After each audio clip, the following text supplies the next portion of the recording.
Panguva ino pari kuonekwa kunzi VP Constantine Chiwenga vari kuthreatena zvigananda, ende panguva inoi kuri kuonekwa zvigananda zviri kushaya hope kana kuti hazvisi kunyatsa kuopareta zvazviri kuda nekuda kwaVP Constantine Chiwenga. Yesterday takaona kuti these guys aiwa vese vakanosangana paThe Heroes Acre pavainoleya down Sydney Gata.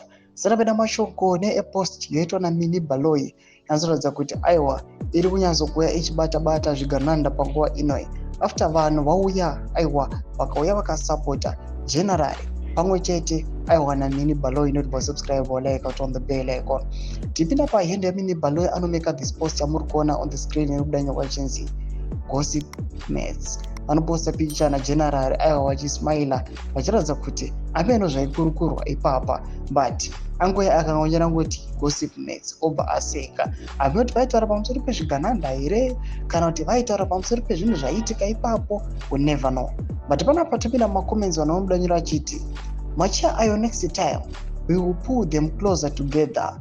Mashoko anobuda itogone mumwe mumwe anopinda vachiti if a woman of Proverbs 31 meet a man of Job 29 will make a house of Psalms 112. Ndo mashoko anobuda nyogone mumwe munhu vanobuda vachiti mukanya looks happy because of duda wetu Azibonge.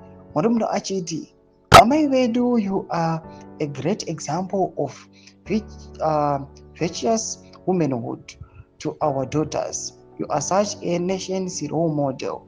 We appreciate you. Mwanabuda wachiti love you mama, mwachiti this is beautiful, mwachiti my favorite, mwachiti that's what we call real love.